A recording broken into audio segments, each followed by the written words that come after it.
आज के इस एक्सप्लेनर में आपका स्वागत है। चलिए बिना किसी देरी के सीधे मुद्दे पर आते हैं। आज हम फिटनेस की दुनिया की सबसे बड़ी गुत्थियों में से एक को सुलझाने वाले हैं, योग और पिलाटेस के बीच का असली अंतर। अक्सर लोग फिटनेस स्टूडियो हो या अपने घर का लिविंग रूम खुद को फिट रखने के लिए इन मैट आधारित अभ्यासों को अपना रहे हैं। लेकिन सच कहूं तो हम में से बहुत से लोग अभी भी इस बात को लेकर उलझन में रहते हैं कि कौन सा अभ्यास वास्तव में किस चीज के लिए बना है। तो चलिए आज पूरी ऊर्जा के साथ इस रहस्य से पर्दा उठाते हैं। अब देखिए, बाहर से देखने पर दोनों काफी हद तक एक जैसे लगते हैं, है ना? दोनों में ही नंगे पैर होना शामिल है, एक जैसा रबर मैट इस्तेमाल होता है, गहरी सांसें ली जाती हैं और शरीर को स्ट्रेच किया जाता है। इन्हीं चीजों को देखकर अक्सर हमें लगता है कि ये दोनों शायद एक ही सिक्के के दो पहलू हैं। लेकिन जैसा कि हम आज के इस विश्लेषण में देखेंगे, इनके काम करने का तरीका, इनका मूल दर्शन और शरीर पर इनका प्रभाव एक दूसरे से बिल्कुल अलग हैं। तो चलिए गहराई में गोता लगाते हैं। जरा इस तुलना पर गौर करें। ये कितनी खूबसूरती से योग और पिलाटेस को आमने सामने खड़ा कर देती है। एक तरफ हमारे पास प्राचीन परंपरा और प्रकृति का स्पर्श है, तो दूसरी तरफ एक बेहद आधुनिक, सटीक और यांत्रिक दृष्टिकोण। ये अंतर ही हमारे आज के इस पूरे तुलनात्मक अध्ययन की नींव है। आज हम क्या क्या कवर करने वाले हैं, हमारा रोड मैप बिल्कुल साफ है। पहला, उत्पत्ति और उद्देश्य। दूसरा, मूवमेंट, उपकरण और तीव्रता। तीसरा, श्वास और मन का संबंध। और अंत में हम दोनों के अंतिम लाभों की तुलना करेंगे। तो चलिए अपने पहले पड़ाव से शुरुआत करते हैं। उत्पत्ति और विशिष्ट उद्देश्य, प्राचीन आध्यात्मिकता बनाम आधुनिक रिहैबिलिटेशन। समय और स्थान का ये अंतर सच में हैरान करने वाला है। योग की जड़ें प्राचीन भारत में बहुत गहराई तक फैली हैं, जहां इसे सिर्फ एक कसरत के रूप में नहीं बल्कि एक गहरे आध्यात्मिक मार्ग के रूप में विकसित किया गया था। इसके ठीक विपरीत पिलाटेस पूरी तरह से एक आधुनिक आविष्कार है। इसे 20वीं सदी की शुरुआत में मुख्य रूप से चोटों से उभरने यानी रिहैबिलिटेशन और खोई हुई शारीरिक ताकत को वापस पाने के एक वैज्ञानिक तरीके के तौर पर बनाया गया था। मतलब एक की शुरुआत आध्यात्मिकता से हुई तो दूसरे की बायोमैकेनिक्स से। अब चूंकि इनकी शुरुआत इतनी अलग थी, तो जाहिर है इनके असली मकसद भी बिल्कुल अलग ही होंगे। योग का मुख्य लक्ष्य है हमारे जीवन में समग्र कल्याण लाना। ये आध्यात्मिक विकास और तनाव से गहरी राहत पाने का एक बेहतरीन जरिया है। दूसरी तरफ पिलेट्स का लक्ष्य बहुत ही सीधा और शारीरिक है। ये पूरी तरह से कोर की ताकत को मजबूत करने, शरीर के पोस्चर को सुधारने और चोट के बाद शरीर को फिर से संरेखित करने पर केंद्रित है। अब बढ़ते हैं अपने दूसरे हिस्से की तरफ, मूवमेंट, उपकरण और तीव्रता। स्थिर मुद्रा बनाम नियंत्रित दोहराव।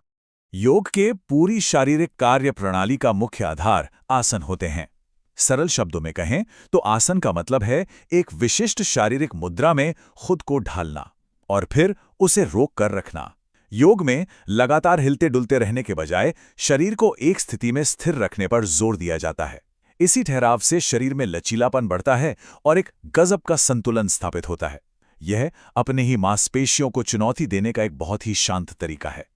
इसके ठीक उलट पिलेट्स की कार्यप्रणाली पूरी तरह से गति पर निर्भर करती है। यहाँ आसनों की तरह ठहराव नहीं है। पिलेट्स में हर एक मूवमेंट को बहुत ही नियंत्रित तरीके से किया जाता है। इसमें एक ही मोशन को कई बार दोहराया जाता है और इसका एकमात्र उद्देश्य शरीर की कुछ विशिष्ट मांसपेशियों को एकदम सटीक रूप से टारगेट करना होता है। इसमें मांसपेशियां लगातार एक फ्लो में काम करती रहती हैं। अगर हम उपकरणों यानी इक्विपमेंट्स की बात करें तो यहाँ भी एक बड़ा अंतर देखने को मिलता है। योग अपनी सादगी के लिए जाना जाता है। ज़्यादातर आपको बस एक मैट की ज़रूरत होती है और कभी-कभार मदद के लिए आप योगा ब्लॉक या पट्टियों का इस्तेमाल कर सकते हैं। पिलाटेस में भी मैट का इस्तेमाल तो होता ही है, लेकिन ये मशीनों की एक पूरी नई दुनिया में भी ले जाता है, जैसे कि रिफॉर्मर मशीन। इसके अलावा इसमें रेजिस्टेंस बैंड और एक्सरसाइज बॉल का भी खूब इस्तेमाल होता है। अब आप सोचेंगे कि इनमें से ज्यादा तीव्र या मुश्किल कौन सा है। खैर, योग में आपको हर तरह की इंटेंसिटी मिल जाएगी। ये हठ योग जितना धीमा और सौम्य हो सकता है और विन्यास योग जितना तेज और पसीना निकाल देने वाला भी। लेकिन पिलाटेस हमेशा एक नियंत्रित लो इम्पैक्ट वाला व्यायाम रहता है। पर इसका ये मतलब बिल्कुल नहीं है कि ये आसान है। जोड़ों पर कम दबाव डालने के बावजूद ये मांसपेशियों के लिए सच में बेहद चुनौतीपूर्ण होता है। तो अगर हम इन शारीरिक लक्ष्यों को समेटें तो ये साफ हो जाता है कि दोनों कैसे काम करते हैं। योग का पूरा फोकस शरीर को खोलने, लचीलापन बढ़ाने और मांसपेशियों को गहरा स्ट्रेच देने पर है, ताकि आपका शरीर पूरी तरह से रिलैक्स हो सके। वहीं पिलेट्स का पूरा जोर आपके शरीर के केंद्र यानी कोर की ताकत को बढ़ाने और मांसपेशियों को बेहतरीन तरीके से टोन करने पर होता है। चलिए अब शरीर से आगे बढ़कर मन की बात करते हैं। खंड 3, श्वास और मन का संबंध, ध्यान बनाम समन्वय। योग में सांस लेना सिर्फ फेफड़ों में हवा भरना नहीं है, इसे प्राणायाम कहते हैं। ये एक बहुत ही गहरी, लयबद्ध और सचेत प्रक्रिया है। प्राणायाम मूल रूप से एक ध्यानात्मक उपकरण है। यह मन की उथल-पुथल को शांत करने और खुद से वो गहरा आध्यात्मिक संबंध बनाने का सबसे मुख्य तरीका है। इसके बिल्कुल विपरीत पिलाटेस में सांस लेने का तरीका पूरी तरह से बायोमैकेनिकल है। योग की गहरी ध्यान वाली सांसों की जगह पिलाटेस में लेटरल ब्रीदिंग का इस्तेमाल होता है, जहां आप अपनी पसलियों का विस्तार करते हैं। ये श्वास तकनीक आध्यात्मिकता के लिए नहीं है, बल्कि इसका सीधा सा काम आपके शारीरिक मूवमेंट को सपोर्ट करना और कोर को मजबूत बनाए रखना है। मानसिक स्तर पर भी ये अंतर एकदम शीशे की तरह साफ दिखता है। योग का अभ्यास मन को शांत करने, माइंडफुलनेस को अपनाने और आध्यात्मिक संबंध खोजने के बारे में है। पिलाटीज में भी आपको अपने मन को पूरी तरह से हाजिर रखना होता है, लेकिन एक अलग वजह से। यहां फोकस का मतलब है मन और शरीर के बीच एक परफेक्ट तालमेल या समन्वय बिठाना, ताकि आप हर एक मूवमेंट को पूरी सटीकता के साथ कर सकें।